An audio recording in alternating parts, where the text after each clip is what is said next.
Bismillahirrahmanirrahim. Kita lanjut membaca Arba'in Al-Lahji. Hadis ini ada berjumlah 40 hadis yang disusun oleh Syekh Abdullah Al-Lahji, seorang ulama di kota Mekah Al-Mukarramah, dan juga beliau adalah mudarris di Madrasah Saulatiyah Al-Mahmiyah. Ada kebiasaan para masyayikh kita ini, fihi asrarun ala adad arba'in, ada sebuah rahasia di jumlah 40 ya. Usia 40 hari hilang suaranya, 40 hari terus apalagi usia 40. Nah, maka ada kebiasaan ulama-ulama itu mengumpulkan, apalagi pemerhati hadis atau para ulama-ulama hadis itu, mereka suka dengan 40 hadis atau mengumpulkan 40 hadis yang sesuai dengan tema, atau 40 hadis dari 40 hadis yang berbicara tentang kehidupan manusia dari lahir sampai meninggal. Ada 40 hadis yang bisa dijadikan pegangan bagi seorang murid. Arba'in Nawawi itu kemarin minggu lalu kita mengadakan daurah arba'in dengan perspektif tasawuf, ya kan? Arba'in Nawawi, Arba'in Al-Lahji ini menjadi muqarrar atau menjadi bahan ajar hafalan wajib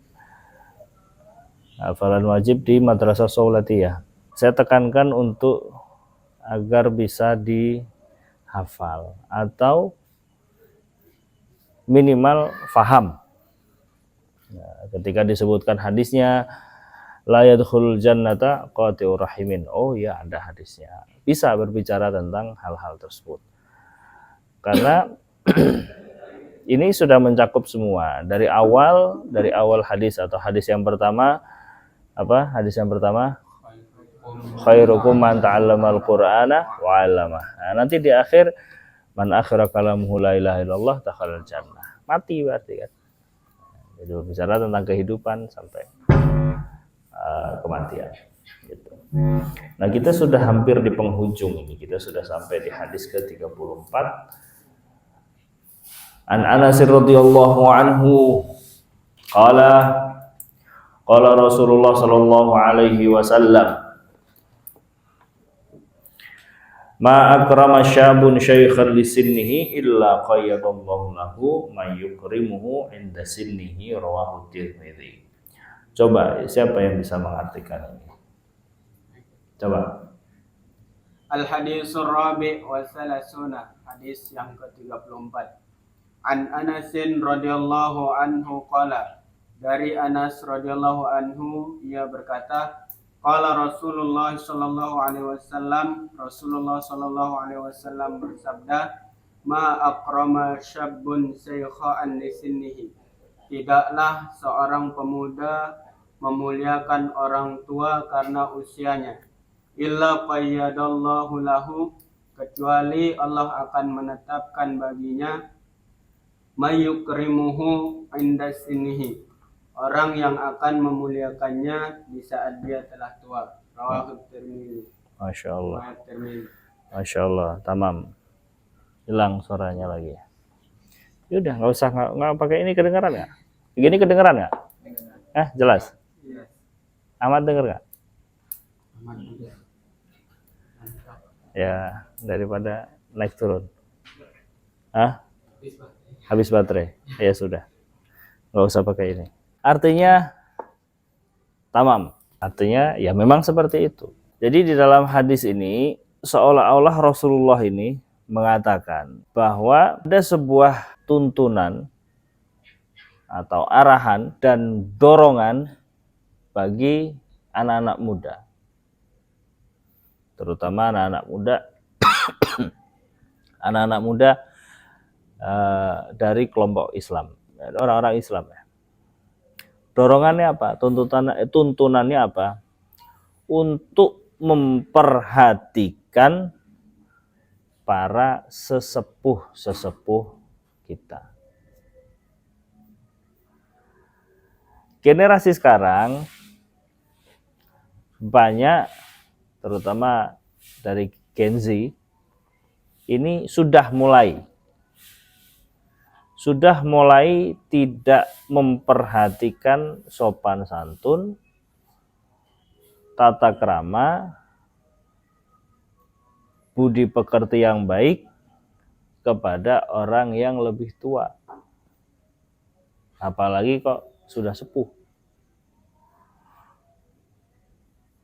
Mereka kurang bisa memfilter atau mengatur kapan dia harus tegas. Tegas itu bukan berarti kurang ajar. Tegas kepada orang yang lebih tua, kapan dia harus sami'na wa ata'na. Nah, itu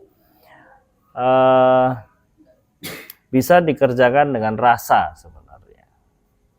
Makanya ada istilahnya itu, ada ngaji rasa atau ngaji rasa, ngaji tentang perasaan, ngaji tentang hati.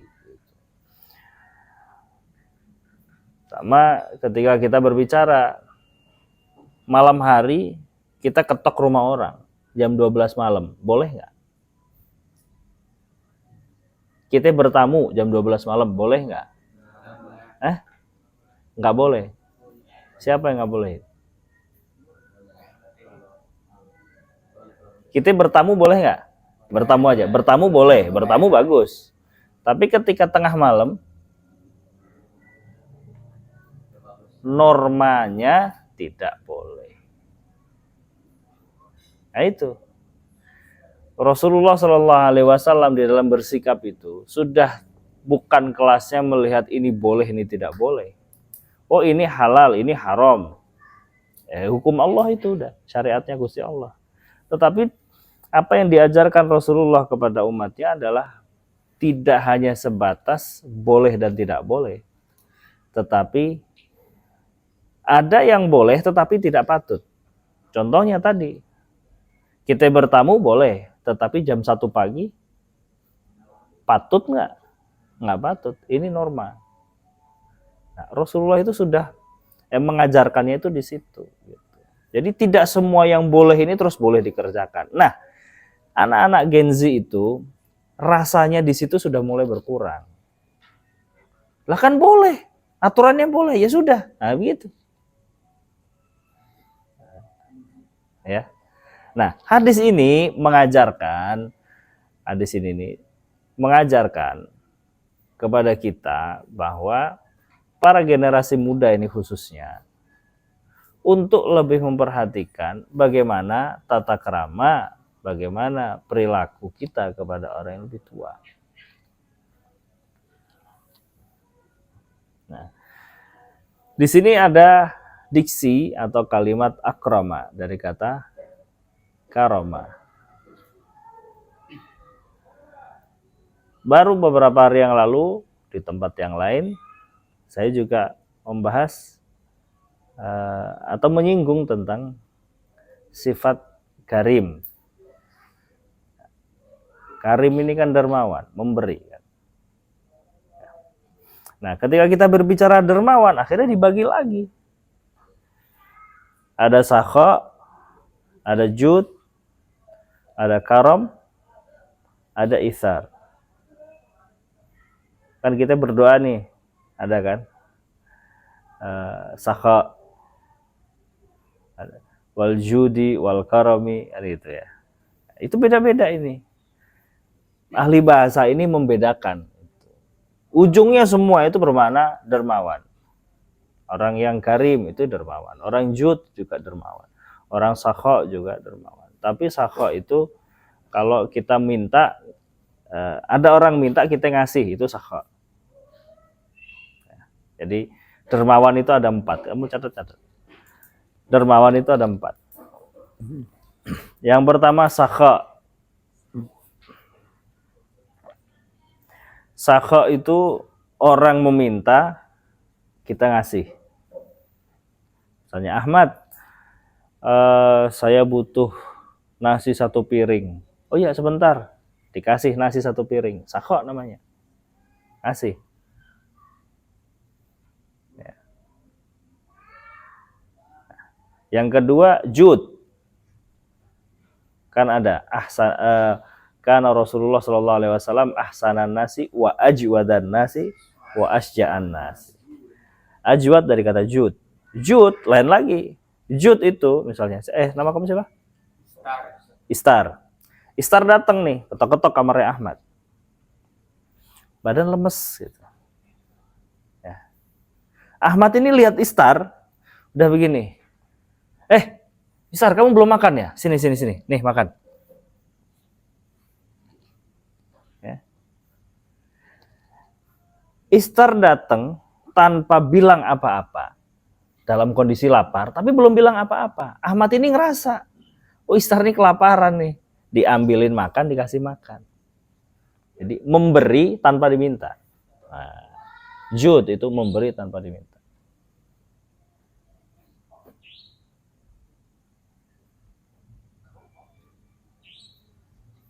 Terus apa lagi yang ketiga? Karam. Karim. Ya Allah, ya Karim, ya Allah, ya Karim. Ya kan? Sering dizikir juga kan? Karim. Karam atau Karim. Karim itu sifat. Pekerjaannya, fiilnya karam. Karam itu memberi sesuatu yang banyak. Misalnya Ahmad ini lagi bikin sekepat. Apa sekenem. Bikin saung itu loh buat ngaji itu. Apa? Sekepat. Saung itu loh. Gazebo. Sekepat. Sekepat kan namanya kan? Bebale. Iya. Kalau yang tiangnya 4 kan sekepat. Iya kan? Kalau yang tiangnya 6 sekenem. Ya bebale sekenem. Iya kan? Bener kan? Ada yang tiang 8 nggak? Ada. Selapan. Jadi pindah ke Sunda nanti. 8 salapan gitu. Ahmad ini lagi bikin pebale. Terus ngomong sama temennya, nggak ada yang bisa ditelepon. Yang bisa ditelepon ini Isar. Sar, bantuin apa? Bantuin apa, Mat? Bantuin apa, Mat? Lagi bikin bebale ini. Gitu. Nah terus gimana? Kayunya cuma ada 4. Ini buat lantainya nggak ada. Lah kan nggak cuma kayu aja kan kalau bebale. Kayu tiang, lantai, atap. Kan gitu. Udah Mat, kamu bikin buat apa? Ini buat anak-anak tetangga ini pada mau ngaji TPQ gitu. Mau ngaji apa? Baca tulis Al-Qur'an. Ada yang pakai kiroati, ada yang pakai modulnya itu kan macam-macam kan. Gitu. Ini buat ngajarin kan pesannya Tuan Guru Hasan ini untuk tetap mengajar, mengaji. Gitu ya. Ini mau bikin bebale yang sekepat aja lah, kecil lah. Udah, kebetulan Isar ini jadi orang kaya dia. Gitu. Udah, kamu bikin apa itu namanya? Luasnya seberapa? Udah bikin bebale yang sekenem aja, yang tiangnya 6. Lah ini tiangnya cuma ada 4, udah gampang. Kapan mau mulai? Besok datang nih Sar. Bawain gentengnya, dibawain yang buat balainya, dibawain tiangnya ada 6. Terus sekarpet-karpetnya, terus dibikinin meja juga. Padahal mintanya udah minta buat alasnya aja. Jadi kan mintanya 1, dikasihnya 10. Gitu loh. Ini karam. Nah, itulah sifatnya Gusti Allah, Karim. Gusti Allah itu Karim. Kadang kita minta, ya Allah, berikanlah rezeki yang cukup. Dikasihnya berlebih. Kan gitu. Nah, itu udah 3. Satu lagi apa? Isar. Isar itu pemberian yang sifatnya duniawi ya. Isar. Ini itsar. Ini istar. Istar itu bukan yang kalau gawang main sepak bola itu atas ya. Oh, mistar. Itu mistar. Mistar bukan yang ini. Kalau Bapak kalau pakai bahasa Inggris itu. Oh, mistar. Bukannya itu Mister pakai garis. Itu mistar. Bisa bukannya orang yang minjam, Bapak. Ini Fajar kan namanya? Ya, Fajar. Kordowi, masya Allah. Bukan Fajar bukan ya? Fajar Kordowi. Nah, pemberian itu tidak selalu madian atau bentuknya material, bentuknya materi. Nah, Rasulullah disifati sebagai manusia ajwadan nas, manusia yang paling dermawan. Nah, pemberian mana yang lebih mulia? Madian, materi, atau nafsian, nih jiwa raga. Mana lebih mulia? Jiwa raga. Rasulullah itu ketika ada yang curhat, ada yang sedih, ada yang membutuhkan physically Rasulullah, beliau selalu ada. Rasulullah ketika ada sahabat ini merasa sedih, kesusahan, terus datang kepada Rasulullah, mau curhat, cerita. Atau kadang sifatnya laki-laki itu tidak semua bisa bercerita. Tetapi keberadaan sahabatnya itu sudah cukup. Itu sifat laki-laki itu begitu.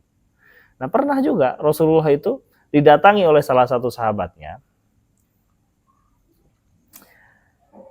hanya memegang tangan. Dipegang aja tangannya begini. Ya, dipegang. Rasulullah tidak pernah melepaskan tangan itu hingga sahabatnya melepas sendiri tangannya. Bukan berarti, kok cowok-cowok pada pegangan tangan. Kalian nanti akan rasakan ketika misalnya sudah lanjut di kampus atau sudah pindah tempat dari sini. Ketika datang ke sini ketemu dengan Tuan Guru Hasan nih. Datang. Hanya memegang begini nih ada ketersambungan rasa. Kalau bahasa gampangnya itu nyetrum. Connect. Dan itu memberikan ketenangan. Apalagi kok kepada guru. Bahkan ketika kita dipegang sama guru nih, dipegang aja begini atau dirangkul begini, dipegangin. Kita pasti nggak pengen lepasin. Udah biar gurunya sendiri yang lepas. Kan begitu. Karena apa? Ada kenyamanan tersendiri, ada ketenangan tersendiri yang kita dapat dari situ. Baik yang memegang maupun yang dipegang. Nah, Rasulullah ketika ada sahabatnya ini membutuhkan Rasulullah, dalam hal ini adalah fisik butuh. Pokoknya ngadep megangin tangannya Rasulullah sampai dilepas sendiri. Rasulullah nggak mau lepas. Udah pegangin gini sampai dilepas sendiri baru dilepas. Nah, pemberian material itu nomor 2. Nomor 1-nya fisik, nafsian. Sekarang ini misalnya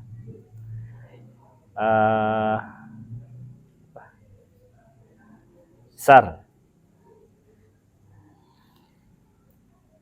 ini udah jadi orang kaya kan tadi kan ceritanya. Semuanya insya Allah. Nah, karena santri yang kaya itu lebih banyak manfaatnya daripada nggak kaya. Nah, Ahmad ini karena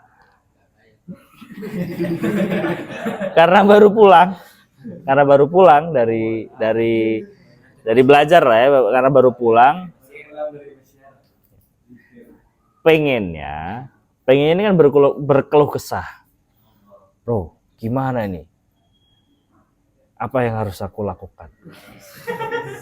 Kamu dari mana Kisana? Nah, tapi karena beliau ini sibuk, udah, kamu butuh apa? Ini kan mau bikin bebale tadi kan udah tadi kan, bikin apa lagi? Mau bikin inilah apa? Tempat wudhu, toiletnya belum ada. Gitu. Ya tapi kan inilah mau cerita-cerita. Wah aku nggak ada waktu mat, nih, kamu butuh apa nih kasih duit, misalnya dikasih duit 10 juta dia pergi lagi. Gimana rasanya? Ya senang dapat bantuan, tapi akan lebih ngena ketika duduk bareng, ayo gimana? Butuhnya apa? Support apa itu namanya? Support nafsian itu. Atau support secara psikologis ini jauh lebih, impact-nya itu lebih powerful. Kalian support satu dengan yang lain, tidak ada materi. Atau kalian di pesantren lah, makan seadanya. Kadang makan satu nampan, ya lauk mie, pakai kuah lagi kan, tapi nggak ada sendok, udah makan aja. Kalian satu sama yang lain ini saling menguatkan. Dan ini yang lebih kuat nih ikatannya. Nah itulah yang diajarkan oleh Rasulullah.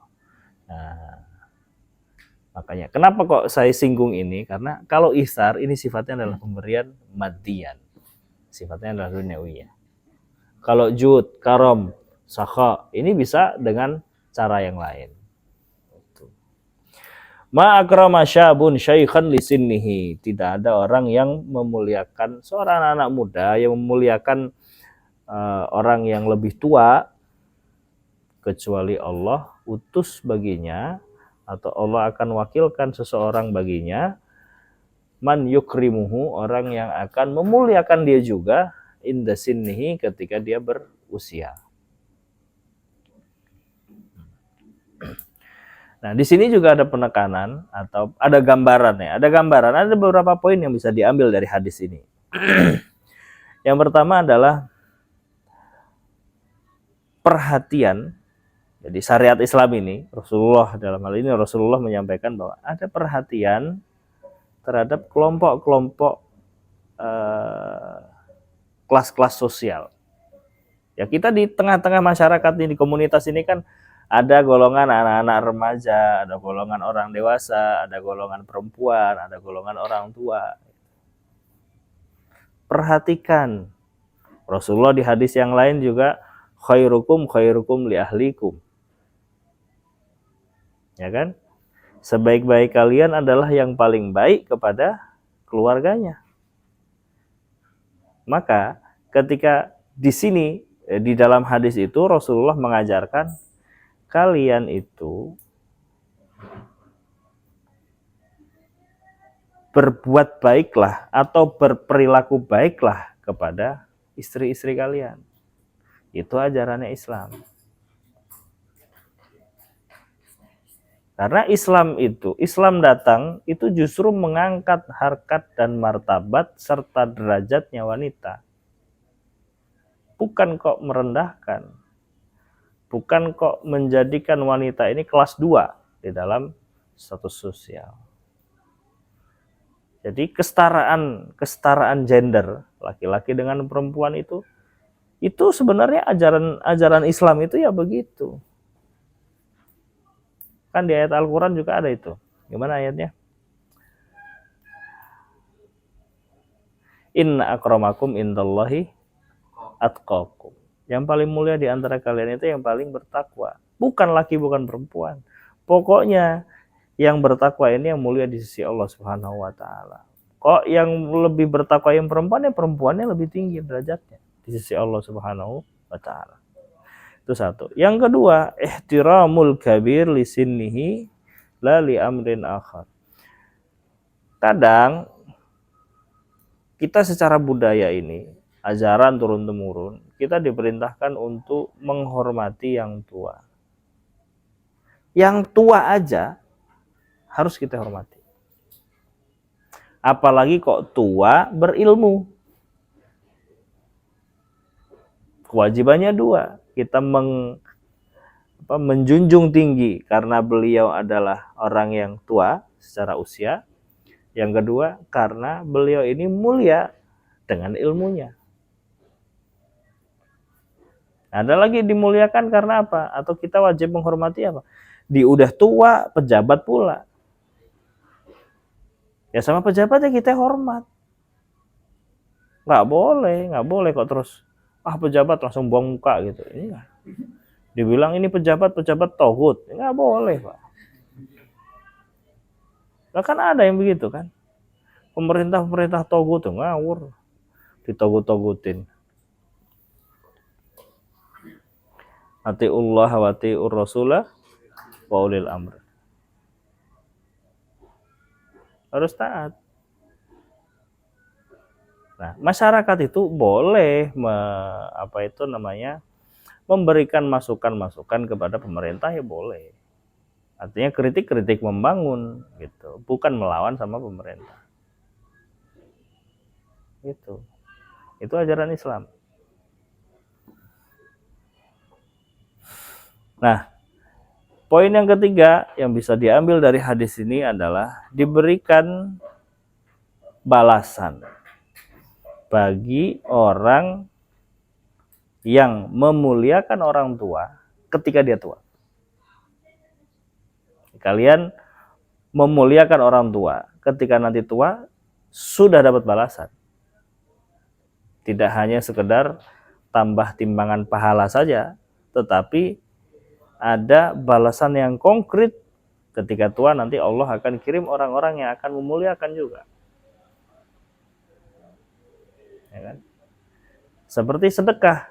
Orang yang bersedekah di jalan Allah Subhanahu wa taala maka akan dilipat gandakan 10 hingga 700 kali lipat. Jadi baliknya banyak. Ya, orang yang memuliakan orang tua pada hari tuanya nanti akan dikirim orang yang akan memuliakan dia. Yang keempat, ini bisa menjadi petunjuk salah satu obat atau salah satu kiat untuk panjang umur. Syaratnya apa? Kita memuliakan orang tua. Orang anak muda yang memuliakan orang tua, Allah akan kirimkan orang yang akan memuliakan dia di waktu tua. Berarti dia akan sampai tua.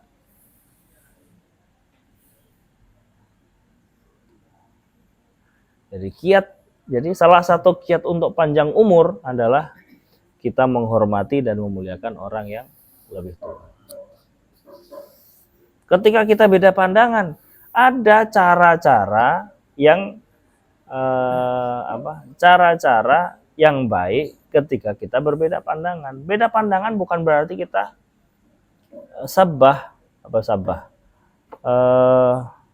mencaci. Bukan berarti mencaci. Saya beda pandangan dalam hal ini, tetapi dalam ranah ilmiah nggak ada masalah. Bukan berarti kalau beda pandangan kita tidak menghormati. Beda pandangan biasalah. Apalagi di kalangan akademisi atau orang-orang yang ahlul ilm. Lagi, poin yang berikutnya, poin yang berapa? Kelima. Tingginya pendidikan Islam. Sampai urusan kita berperilaku kepada orang tua aja diajari.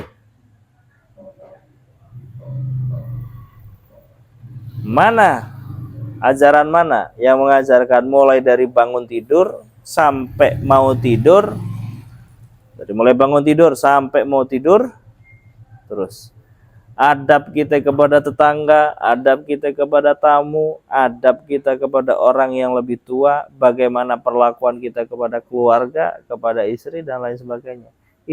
Hanya Islam yang sedetail itu.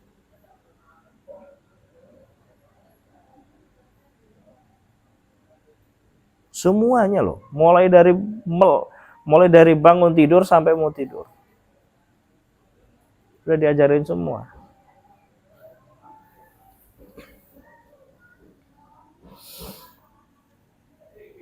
Poin berikutnya, ini bentuk kepedulian Islam terhadap masyarakat sosial. Sosial masyarakat ini peduli, sampai urusan sosial aja diberikan arahan dan diatur. Ahlan.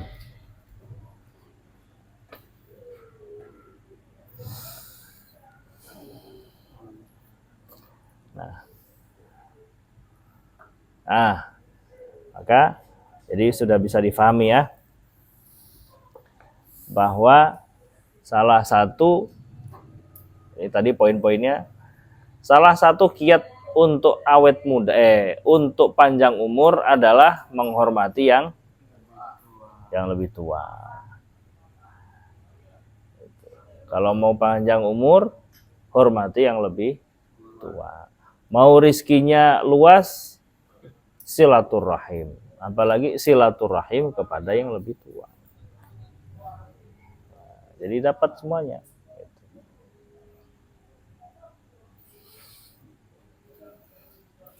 Oke, kita